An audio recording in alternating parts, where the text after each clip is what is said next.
প্রথমে বলে রাখি, নতুন যে এডুকেশন পলিসি আপনারা দেখতে শুরু করেছেন, যে কলেজের 4 বছরের গ্র্যাজুয়েট, একই সঙ্গে বিভিন্ন কোর্স এবং তার সঙ্গে আমাদের যে স্কিল বেস এডুকেশন অর্থাৎ ভোকেশনাল এডুকেশন, সেটার উপর এই নতুন education policy, national education policy 2020 এবং স্টেট এডুকেশন পলিসি 2023,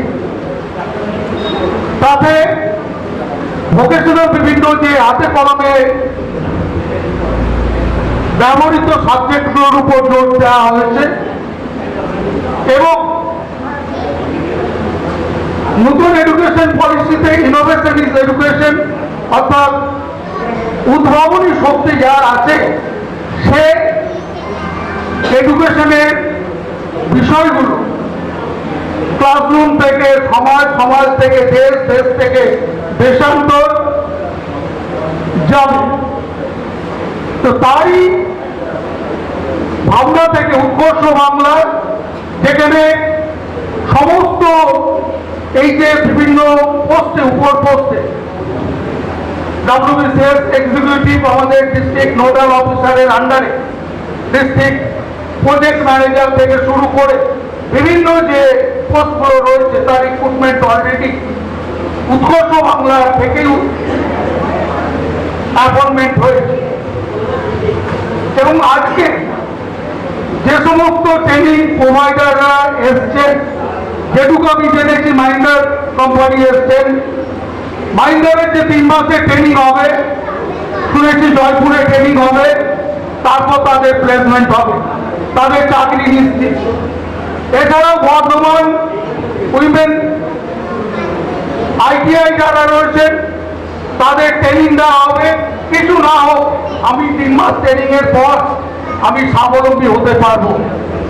কিভাবে না, আপনারা দেখছেন এডুকেশনটাও হাইব্রিড মোডে যাচ্ছে, ডিজিটাল মোডে যাচ্ছে।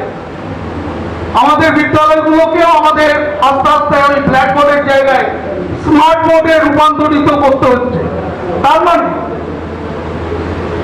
IT সেক্টর থেকে শুরু করে, ডেটা সায়েন্স থেকে শুরু করে, রিসেন্টলি আর্টিফিশিয়াল ইন্টেলিজেন্স, আমাদের সেমিনারে কালকে আমার ছাত্রীরা গেছিল, পমি ঘোষ,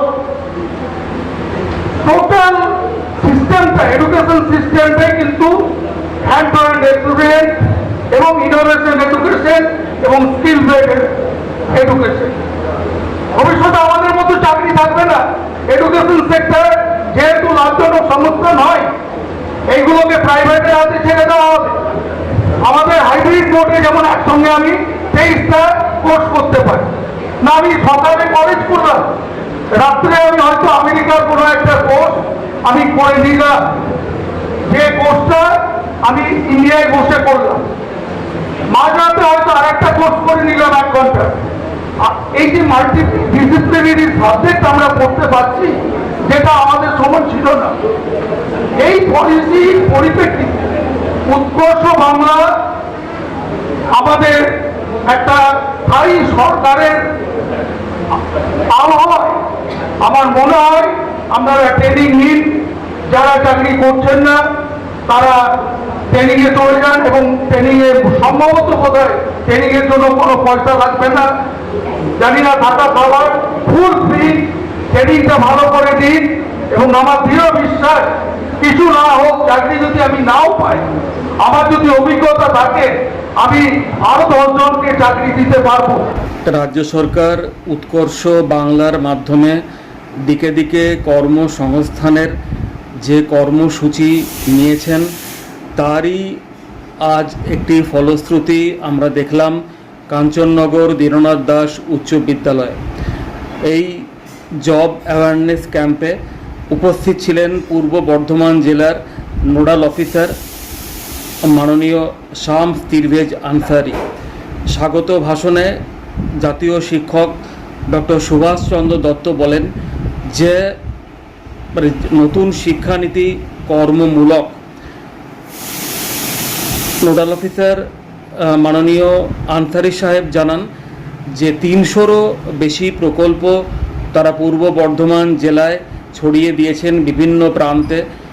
কাঞ্চননগর দীননাথ দাস উচ্চ বিদ্যালয়ের পড়ুয়ারা যারা অন্ততপক্ষে উচ্চ মাধ্যমিক পাশ করেছে, তারা যাতে এই বিভিন্ন প্রশিক্ষণ কেন্দ্রে গিয়ে নিজেদের যোগ্যতা অনুসারে উপযুক্ত প্রশিক্ষণ নেয় এবং নিজেদের জীবন খুঁজে পায়, তার জন্য তিনি আহ্বান জানান।